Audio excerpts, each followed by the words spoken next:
The reason I put this up is this is an example of innate immunity. It's something your body already has. So this would be an example of adaptive immunity. See, having a vaccine is like having like a cheat code, or imagine if you knew all the tests, answers to the test before the test was given, you'd feel a lot safer, and you'd feel a lot more relaxed for the test.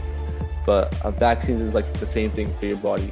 And here I'm going to introduce two kind of fancy, very sciencey words, but I would love it if you use it at dinner tonight. Just bring it up. So right now, this is the original sort of, so you wouldn't even call it a variant, it's like the reference virus. An appropriate analogy is to kind of consider Spider-Man movies. There have been different people playing different Spider-Mans, and even though they are technically all Spider-Man, they are still slightly different from each other, and you probably go check them all out. All right, so now that you guys know how to design the target of a vaccine, let's talk about a little bit how vaccines are developed.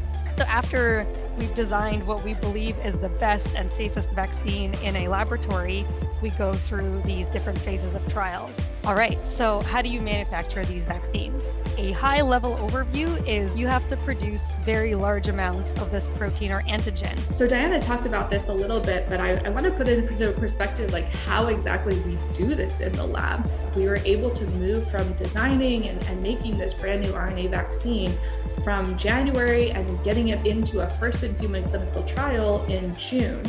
So this is something I really appreciate about working in an RNA lab as well, as it's quite a translational technology. So, we're making things that really could have a positive impact on human health, and that's something that I'm really passionate about.